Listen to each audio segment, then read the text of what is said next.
Buenas noches, hermanos. Es un gozo volver a estar nuevamente esta noche reunidos con ustedes a través de esta transmisión. Yo no sé si vamos a poder regresar a como era antes, porque nos hace falta poder saludarlos, poderles extender la mano y darles su abrazo. No sé si vamos a poder regresar a eso, pero quiero por lo menos empezar a acostumbrarme a saludarlos como creo que va a ser. Los japoneses han sido muy listos, muy inteligentes por mucho tiempo. Y no sé si vamos a regresar al saludo de mano, ojalá. Pero mientras tanto quiero saludarlos estilo japonés. Buenas noches, hermanos. Y tal vez cuando nos estemos juntando no podamos darnos la mano, así nos vamos a estar saludando por un tiempo. Nos va a costar acostumbrarnos, pero el Señor nos va a dar la gracia. Quiero leerles una escritura esta noche que sentí en mi corazón, que es más o menos lo que estamos viviendo ahora. Y dice, está en Éxodo capítulo 33, verso 8. Y sucedía que cuando salía Moisés al tabernáculo, todo el pueblo se levantaba y cada cual estaba en pie a la puerta de su tienda y miraban en pos de Moisés hasta que él entraba en el tabernáculo. Cuando Moisés entraba en el tabernáculo, la columna de nube descendía y se ponía a la puerta del tabernáculo. Y Jehová hablaba con Moisés. Y viendo todo el pueblo la columna de nube que estaba a la puerta del tabernáculo, se levantaba cada uno a la puerta de su tienda y adoraba. Yo quiero animarlos ahí donde están ustedes esta noche, por así decirlo, a la puerta de sus tiendas, a que se levanten. Que ahí donde tú estás no te quedes sentado cómodo en tu sillón viendo esta transmisión. Levántate, ponte en pie ahí en la puerta de tu tienda y adoremos juntos al Señor. Yo quiero invitarlos a que se pongan de pie ahí donde están y cantémosle al Señor. Unos confían en carros, otros en caballos, mas nosotros confiaremos en el nombre de nuestro Dios. Unos confían en carros, otros en caballos, mas nosotros confiaremos en el nombre de nuestro Dios. Conozco que Jehová salva a su ungido, lo oirá desde sus altos cielos, con la potencia salvadora de su diestra. Ellos tropiezan y caen, mas nosotros nos levantamos, porque unos confían en carros, otros en caballos, mas nosotros confiaremos en el nombre de nuestro Dios. Unos confían en carros, otros en caballos, mas nosotros confiaremos en el nombre de nuestro Dios. Ahora conozco que Jehová salva a su ungido, lo oirá desde sus altos cielos, con la potencia salvadora de su diestra. Ellos tropiezan y caen, mas nosotros nos levantamos, porque unos confían en carros, otros en caballos, mas nosotros confiaremos en el nombre de nuestro Dios. Unos confían en carros, otros en caballos, mas nosotros confiaremos en el nombre de nuestro Dios.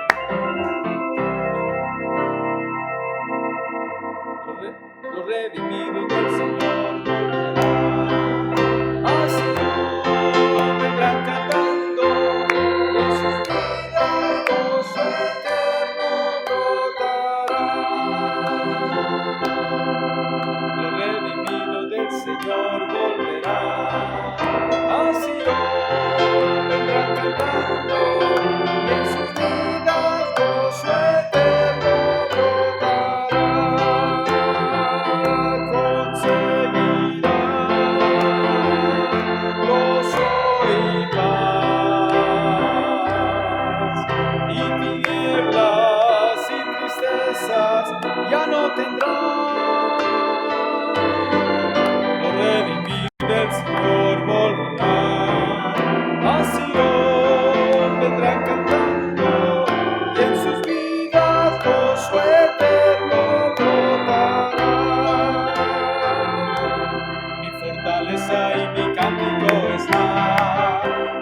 nacido por salvación. En las tiendas de los justos se oirá voz de salvación y de júbilo, pues la diestra de Jehová hace proezas y es sublime. No moriré, mas viviré y confiaré. Las dejar mi fortaleza y mi cántico está. Él me ha sido por salvación. En las tiendas de los justos se oirá voz de salvación y de júbilo, pues la diestra de Jehová hace proezas y es sublime.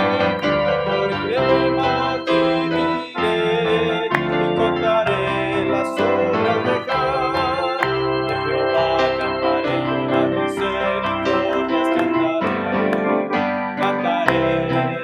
De Jehová cantaré yo las misericordias, grandes misericordias cantaré. Con mi boca anunciaré su gran verdad y fidelidad. Con mi boca anunciaré su gran verdad por todos los siglos. De Jehová cantaré yo las misericordias, grandes misericordias cantaré. Con mi boca anunciaré su gran verdad y fidelidad. Con mi boca anunciaré su gran verdad por todos los siglos. De Jehová cantaré yo las misericordias, misericordias cantaré. Los redimidos de Dios dirán, los redimidos de Dios dirán, los redimidos de Dios dirán, alabado sea Dios los redimió.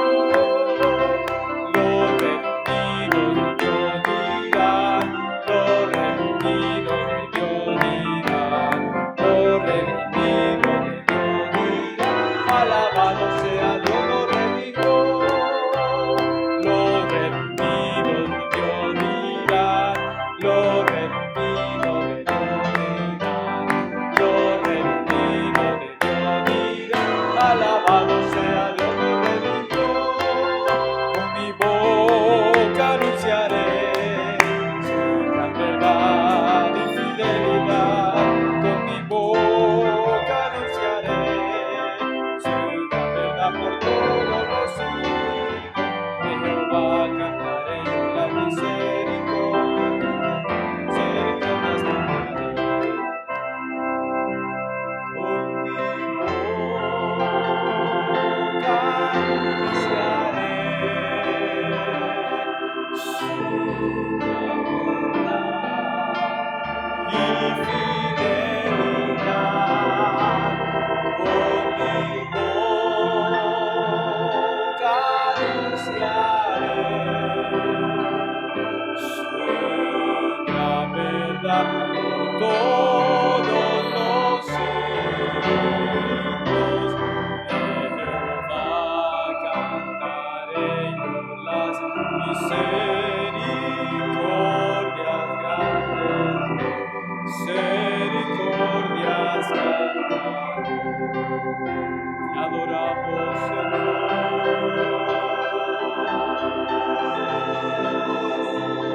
Cantamos a tu nombre. Abre mi boca para adorarte. En la congregación de los justos. En la congregación de los santos. Donde todos están grandes cosas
del cielo sobre mí.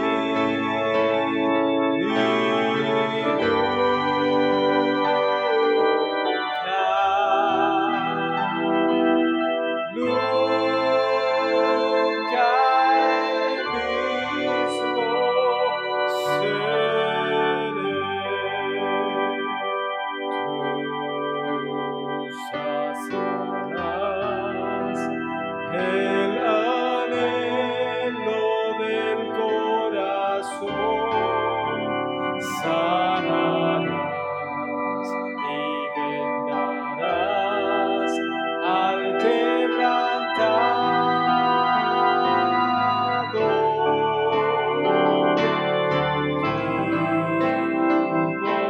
Pondrás sobre roca mis pies, me probaste como a plata y guardarás mi alma en sombra de luz. Tú saciarás el anhelo del corazón, sanarás y vendarás al quebrantado.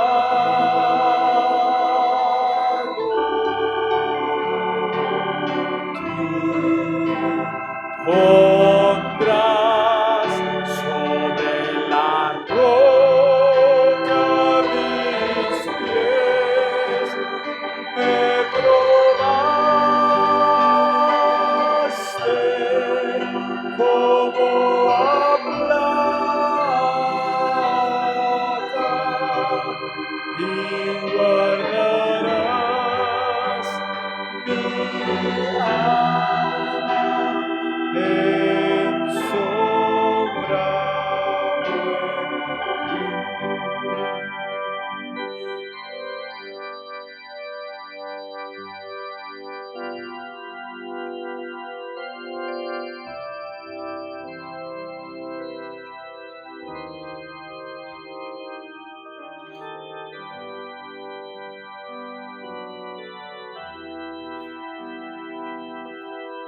Tú estás probando la plata, Señor.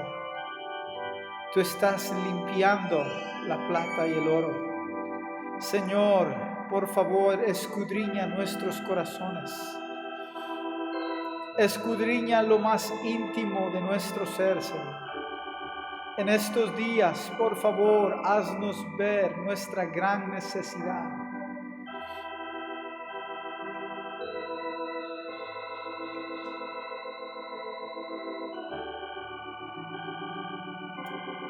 Tú saciarás el anhelo del corazón, sanarás y vendarás al quebrantado.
Gracias, Señor, en esta hora. Gracias porque tú estás aquí, Señor, en medio de tus hijos. Señor, y es hermosa tu morada, tu presencia, Señor. Qué lindas son tus moradas. Oh, tú eres ese Rey precioso. Y nosotros queremos estar allí, Señor, donde tú estás. Gracias, Señor, porque no somos dignos, pero en tu gran misericordia tú nos atraes y nos invitas a esas moradas, Señor. Gracias por darnos esta oportunidad de compartir tu palabra, Señor. Haz ese milagro como siempre tú lo has hecho, Señor. Hazlo en este tiempo para todos aquellos hambrientos, todos aquellos que son conscientes que necesitan una palabra en sus vidas. Hazlo, Señor, en este tiempo. Gracias, Señor. Amén.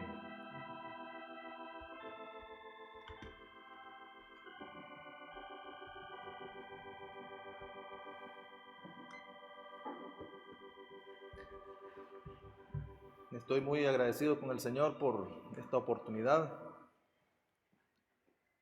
Pensaba hace un momento, y algunos de ustedes siempre en este tiempo me han visto. Yo he llegado a sus casas, les he llevado algunas cosas físicas para su sustento.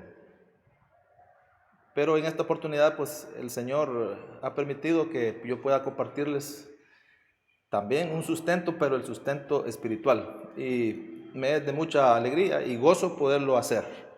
Y en esta mañana, en esta noche, quiero compartir lo que el Señor me ha dado personalmente, ¿verdad? Y yo sé que es propicia, hermanos, la situación, porque ya vamos a ver el contexto de todo esto. Vamos a ver que se aplica a este tiempo. Y para que lo sepan, pocas veces lo he hecho, pero hoy sí tengo el tema del mensaje para que lo anoten. Y es: hazme a mí primero. Vayamos por favor ahí a Reyes. Y yo sé que, como decía el hermano Robert, es un poco difícil no tocar el mismo tema en una situación como la que estamos viviendo. Y yo pues no voy a hacer la excepción. Quiero compartir con ustedes ahí en Reyes, capítulo 17. Dice: entonces Elías Tisbita, que era de los moradores de Galaad, dijo a Acab: vive Jehová, Dios de Israel, en cuya presencia estoy, que no habrá lluvia ni rocío en estos años, sino por mi palabra. Yo sé que es una historia bien conocida. Ya todos sabemos la historia de Elías, e incluso los niños saben de la historia de Elías. Y yo creo que el Señor me lo ha estado refrescando, porque los que hemos estado aquí en la iglesia, en esta propiedad, no sé si ya han visto los hermanos García o los que han venido. Bueno, ayer, por cierto, con un hermano estuvimos viendo una langostas como las que comía Elías. Y el hermano me decía: agarrémosla porque esta con miel sabe muy bien. Entonces, incluso yo le tomé una foto de esa langosta. Y será curiosidad, será algo, no, hermanos, una langosta es lo que en el tiempo de Elías también. Y hermanos, dice que hubo o se anunció una sequía, y yo pensaba, Israel fue el epicentro de esta sequía. Ahí se anunció por primera vez por medio del profeta: habrá una sequía. Habrá un tiempo donde no habrá lluvia. Habrá un tiempo donde no va a haber ni lluvia ni rocío. y ahí fue el epicentro. Ya hablar de epicentros, yo creo que todos se recuerdan, pueden ubicarse en China, el famoso epicentro de esta pandemia que todos estamos siendo afectados. Y en este caso no era podíamos decir, podía llegar a ser una pandemia porque salió de Israel hasta otros países, pero fue ahí donde se inició. Y la noticia fue: no habrá lluvia ni rocío por mucho tiempo. Y el Señor Jesús en el Nuevo Testamento, Él confirma esta palabra y dice que en el tiempo de Elías ocurrió una sequía. Y dice que no llovió y que los cielos fueron cerrados por un periodo de 3 años y medio. Entonces vemos que hay más información. Al no haber lluvia ni rocío, el término es que los cielos fueron cerrados. Qué tremendo, hermanos, tener los cielos cerrados.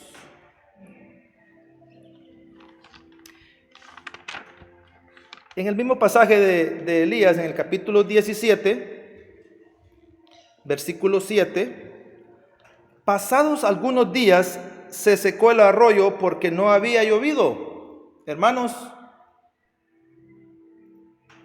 se da el anuncio que no va a llover, y eso es como el inicio, pero hasta ese momento no se había visto nada. Pero pasados algunos días, y yo estaba tratando de ver cuánto tiempo podía hacer eso, cuánto tiempo puede secarse un riachuelo. Entonces podría ser que andaba por lo menos unos 6 meses, de 6 meses en adelante, un riachuelo puede secarse. Entonces se secó porque no había llovido. Eso era una muestra de que iba adelante esta pandemia, iba adelante esta ley, iba adelante esta palabra dada por el siervo Elías.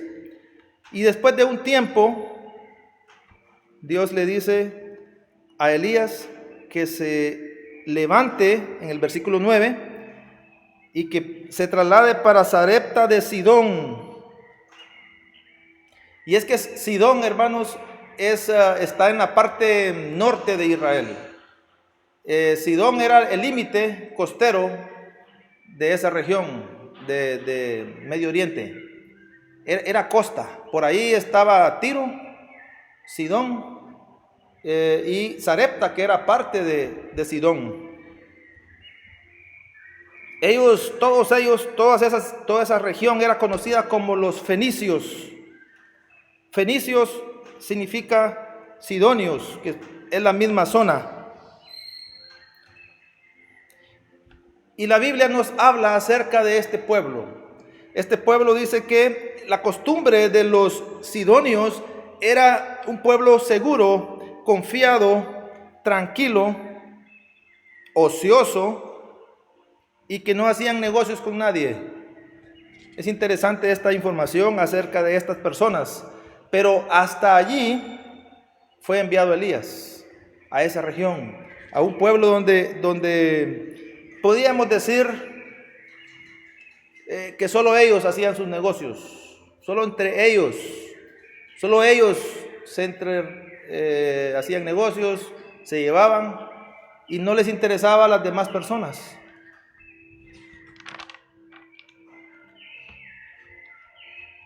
Siempre hay lugares así, ¿verdad? O regiones donde hay países que no se relacionan mucho. Y aquí, por ejemplo, nosotros los centroamericanos hablamos un poco así de los costarricenses, que ellos no son muy, como que no nos aceptan a los hondureños y a los de Guatemala, y entonces siempre pasa eso. Y hasta ahí Dios quiso enviar a Elías. ¿Por qué no buscó algo más cerca o algo dentro de Israel? Y el parte del mensaje lo vamos a ver ahora en este momento. Elías llega y lo primero que se encuentra es a la viuda. Y dice que la viuda andaba caminando en la ciudad, dentro de la ciudad, pero Elías llega a los límites de la ciudad y dice que se encuentra a la viuda. Entonces, él le dice que si le regala un vaso de agua. Y ella pues va a traer ese vaso de agua y haciendo tal vez no paréntesis, pero sí un recordatorio. Aún el agua tenía un gran valor, ¿verdad? Estaba escasa el agua. Pero ella corre a traer ese vaso de agua. Cuando ella va por el vaso de agua, y yo no sé si es que ya viene o todavía va, así como pasa en los hogares, va, le dice, hazme el favor de traerme tal cosa. Entonces cuando va de camino, y también, bueno, si uno le pide café, tráeme el café y después tráeme el pan también. Entonces viene Elías y le dice, también quiero un pedazo de una torta cocida. Y aquí es donde comienza el meollo de todo esto, hermanos. Porque si nos fijamos, ¿qué es lo que ella le responde en el versículo 12? Ella comienza diciéndole, vive Jehová tu Dios. Ella está diciendo y reconociendo que Dios, Jehová, no es su Dios, pero que sí es el Dios de Elías. Entonces, en esta región, ellos no son cristianos. Ellos no tienen a Jehová como su Dios. Esa es la primera característica. Ella está aclarando que cuál es su punto de vista, cuál es su fe. Y le dice que no tengo pan cocido, solamente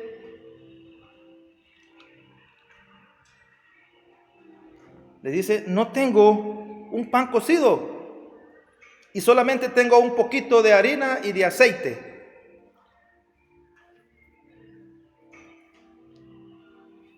Y es que, hermanos, ella estaba tratándole de decir a Elías, no tengo para poder dar. Es que quiero decirte algo, lo que yo tengo es demasiado poco para poderlo dar. Y esa ha sido una como costumbre de que uno no es llamado a dar porque no tiene, y entonces ¿cómo voy a dar si no tengo?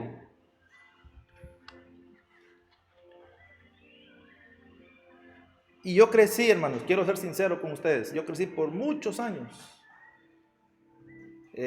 confesando esto y analizándolo y creyéndolo de que yo no podía dar algo cuando literalmente lo único que tenía era para mi familia. Entonces yo crecí con eso.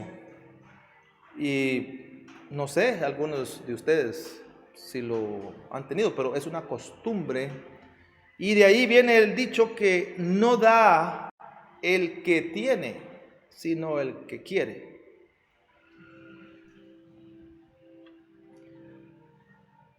¿Se recuerdan Pedro y Juan cuando iban para el templo? Se encuentran con un necesitado y él les pide. Y él les dice, no tengo oro ni plata, pero lo que tengo te doy. Hermanos, efectivamente no tenían, pero sí había algo que dar. Siempre va a haber algo que dar o que podemos dar. No podemos cerrarnos a decir no tengo y no puedo.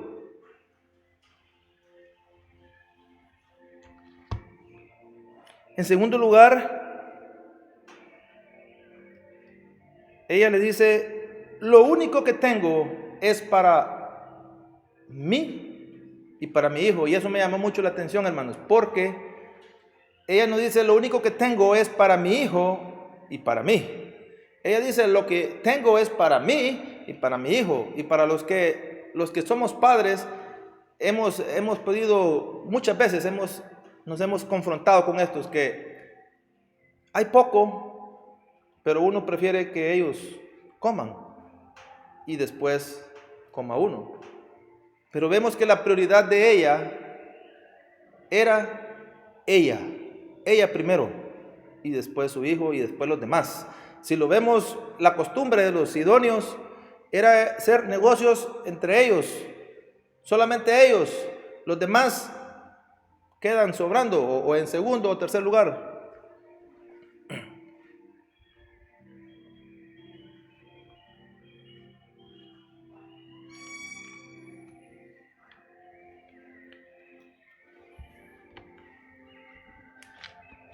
Curiosamente, hermanos, ocurrió una situación similar en otra época en la historia de Israel, que no fue una falta de lluvia física, sino que era la falta de la palabra de Dios, era que no había palabra de Dios y escaseaba las visiones. Era un tiempo, espiritualmente hablando, de sequedad. Y ahí la Biblia nos muestra cuál era la actitud de ciertos hombres, eran los hijos de Elí, cuando se ofrecía el sacrificio o los animales. Ellos venían y ellos agarraban y ellos le decían: esto es para mí. Y le decían: no, déjalo, tú lo vas a agarrar después, agarra lo que tú quieras. Pero ellos decían: no, esto es para mí. Nosotros somos los primeros. Y hermanos,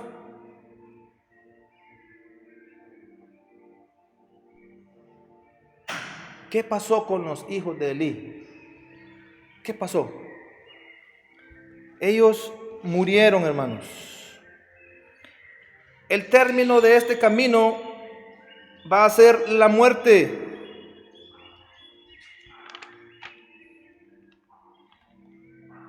El término de este camino nos va a llevar a la muerte.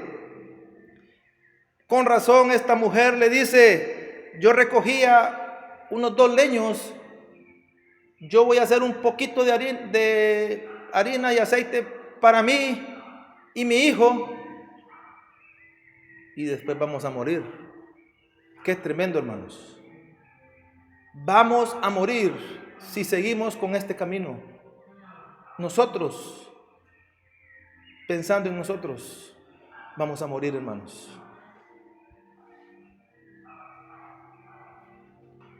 Y Elías le dice: no tengas temor,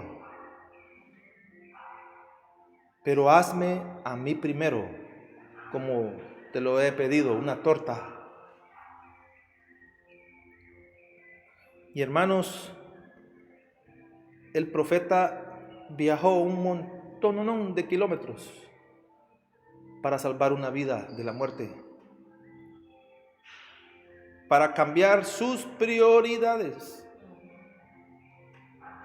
Y le dice: no, hazlo para mí primero, una torta, y una torta, una ofrenda, algo para mí primero, hazlo para mí. Y en la época de verano y en las épocas donde ha habido una situación crítica de verano, los científicos pudieron descubrir algo: que en la estación seca, más seca, los pájaros dan su mejor canto. Y él pide una ofrenda. Pudiera ser los diezmos. Dámelos a mí primero. Dame tu tiempo. Dame tu atención. Dame tu corazón.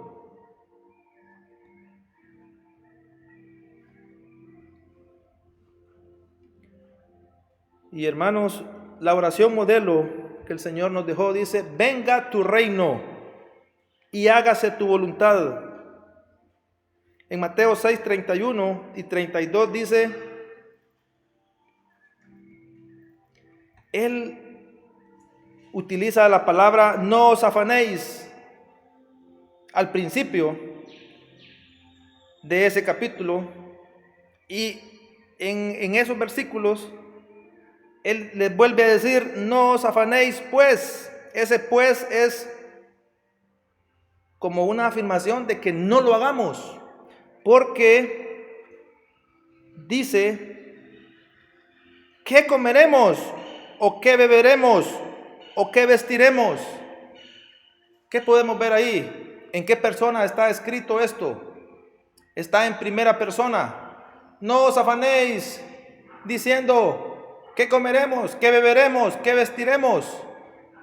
Eso está en primera persona. Todo mundo está pidiendo, y Él dice, no os afanéis, no se afanen para ustedes mismos. No dice qué comerán y qué beberán otros, sino qué comeremos nosotros, Señor.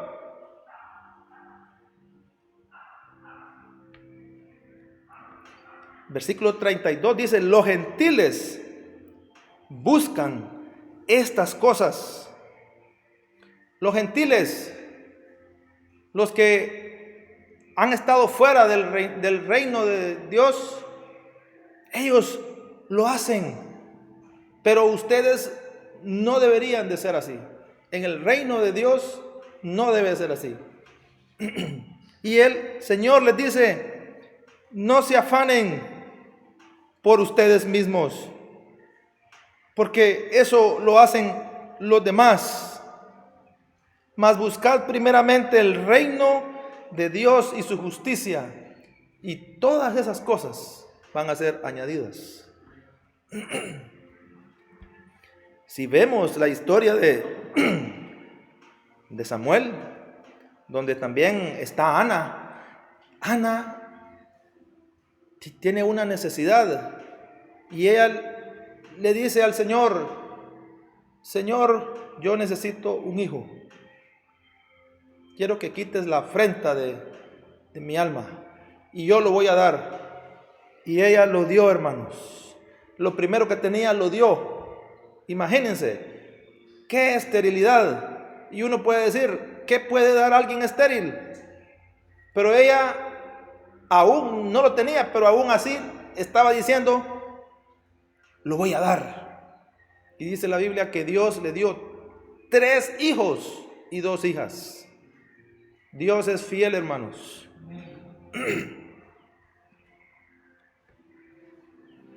Elías le dice, no temas. Pudiéramos decir, no tengas temor a la situación, a lo que estamos viendo y oyendo. No tengas temor a la falta de lluvia. Pudiéramos decir eso. Y el Señor nos ha estado hablando acerca de eso. No temas. Vez tras vez, en los servicios que se han transmitido, no temas. Pero también yo quiero trasladar más allá lo que el Señor quiere trasladarnos. No temas darme a mí primero. No tengas temor de eso. Yo sé que no es una costumbre en tu vida, porque no era una costumbre en una mujer sirofenicia de Sidón, de Sarepta. No era la costumbre. Y le dice, no tengas temor de hacer ese pequeño cambio en tu vida.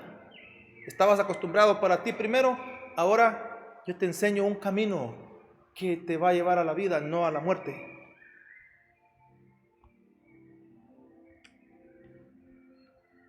Porque ciertamente la harina y el aceite no escasearán. Y el hermano nos compartía, probadme en esto. Probémoslo, hermanos. Si hay dudas, probémoslo. Él dice, no va a escasear la harina. No van a tener falta de ningún bien. Los leoncillos tienen hambre, pero sus hijos no van a tener falta de ningún bien. Y probadme ahora en esto, dice Jehová, si no os abriré las ventanas de los cielos y os enviaré bendición hasta que sobreabunde, pero traed primero los diezmos al alfolí. Y hay alimento en mi casa, y probadme ahora en esto, dice Jehová.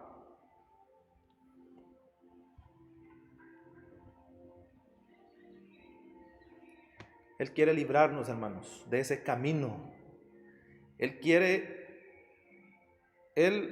está interesado en entremeterse en nuestras vidas a modo de estorbarnos y que no terminemos así, sino que terminemos como Él quiere.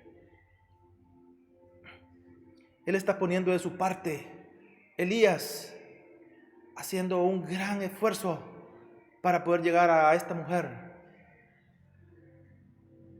En Lucas 4, 25 y 28, el Señor Jesús nos dice algo acerca de esta situación.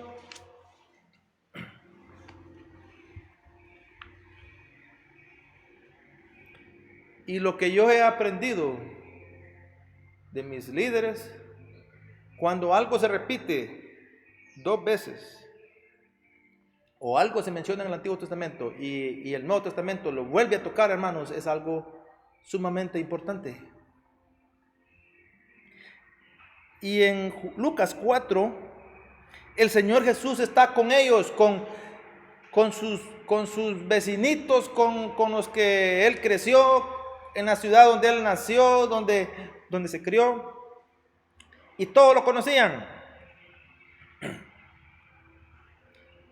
Y Él llega y Él se muestra a ellos. Y Él toca este punto donde dice: en verdad digo que muchas viudas había en Israel en los días de Elías, cuando el cielo fue cerrado por 3 años y 6 meses, y hubo una gran hambre en toda la tierra. Pero a ninguna de ellas fue enviado Elías, sino a una mujer viuda de Sarepta de Sidón. Muchas viudas habían en Israel, pero fue enviado a una viuda fuera, incluso que no lo conocía. Pero ¿cuál es la clave entonces para que Elías fuese enviado hasta tan lejos? Dice Marcos 6, 5 al 6.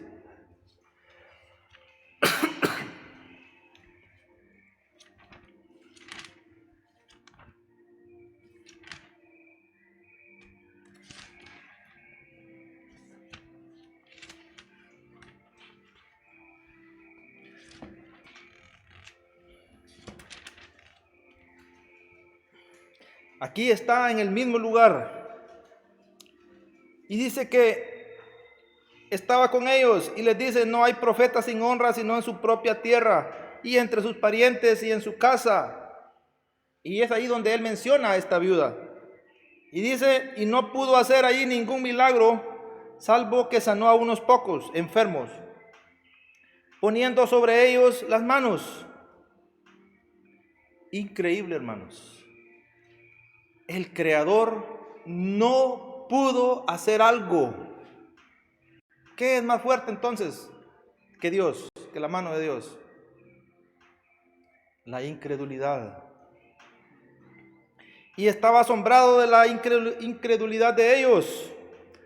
Se asombró, hermanos, así como se asombró de otros que tenían aquella gran fe. Él se admiró de que había tanta incredulidad. Dios busca a aquellos que le creen, hermanos. Dios va a buscar a aquellos que van a escuchar y van a poner por práctica, por obra, sus mandamientos. Con razón Elías obedeció para hacer este viaje de semanas, kilómetros. Estuve buscando las distancias, por lo menos unos 85 kilómetros entre Damasco y Sarepta. Él está dispuesto a hacer lo que tenga que hacer en busca de aquellos que están dispuestos a hacer lo que Él quiere que hagamos. Obediencia. Y si nos fijamos, eran muchas más las cosas negativas de esta viuda, y una sola cosa tenía. Dice la Biblia que ella, cuando Elías le dijo, hazme a mí primero, ella no dijo nada. O sea, no se registra que ella haya renegado o que haya balbuceado. Ella sencillamente obedeció. Hermanos, Dios quiere librarnos y quiere ese corazón que le crea y que obedezca, porque Él quiere librarnos.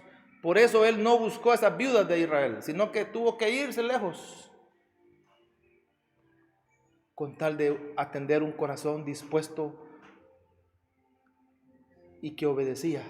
Ahí Él no le importó el viaje, el esfuerzo, los medios, la logística para poderle enseñar a una vida que está dispuesta a obedecer, hermanos.